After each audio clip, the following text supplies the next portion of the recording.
Joseph, you can't go to sleep feeling like this. I'm sorry for everything, and I know you need space, but I'm here for you. You don't need to feel so lost. Joseph, have I ever told you what my mother was like?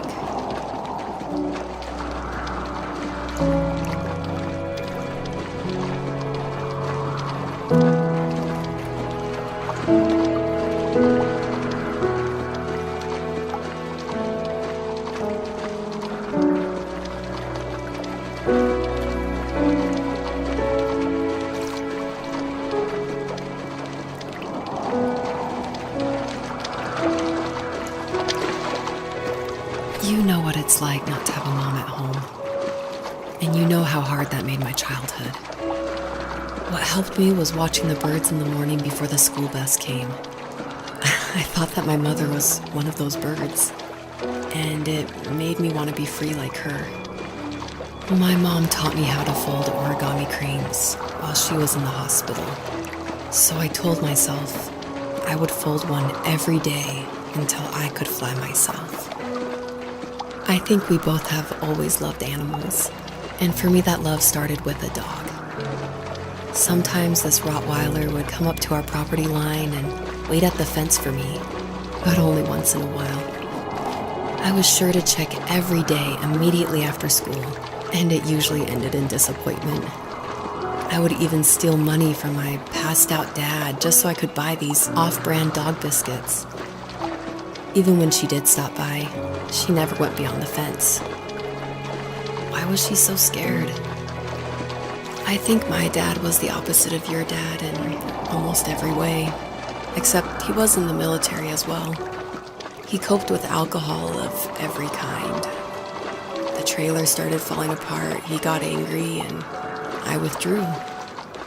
More and more I became the weird, quiet kid who made lots of origami birds and carried dog biscuits around. I think we were pretty similar when it came to being the weird kids. And that same sincerity in college was one of the reasons I was so drawn to you. Life got worse and worse, and at one point, I really didn't think I could survive another day with my soul still intact. I had no real friends, let alone neighbors, since we lived in the middle of nowhere. I should have talked to my teacher, but I was scared what he would do if he found out. As I waited for the school bus one morning, I walked around until I found something in an abandoned shed. Something I can't put into words. I summoned courage I didn't know I had, and I broke into my dad's room and found the key to the shed where he had locked my bike. I'll never forget that feeling. The wind rushing by my ears as the sun rose over fields of wheat. I was flying for the first time. I biked as far as my legs could take me until I found a house that felt friendly, and that felt like home. Those strangers helped me in so many ways. And if it wasn't for them, I wouldn't have found my foster family. And if it wasn't for my parents, I wouldn't have met you. You have strength, Joseph, and you're not as alone as you think. It's all just so pointless, just waiting for life to happen. It's like having the home I always wanted is cursed out of my reach. The thought of being a parent myself, how could I do that when I couldn't even be a good son? I'm sorry, I know what you're saying. I just don't know how things will work out. These quiet hours will turn into years, and we'll wonder which roads passed us by. Then we'll forge a new road together. Besides, I discovered for myself that one fateful morning where any hopeful road leads to. There may be thorns and mist, but it always leads to the same thing. And what's that? Family. I'm so glad that you're part of my family, Rachel. And I'm glad you're part of mine.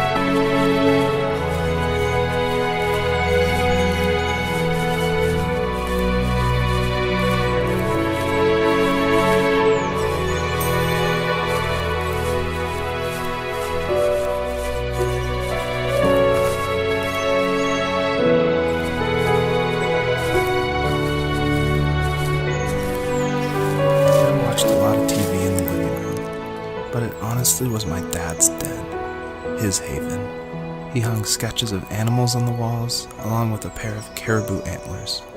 He never really hunted, so he must have found them in the woods.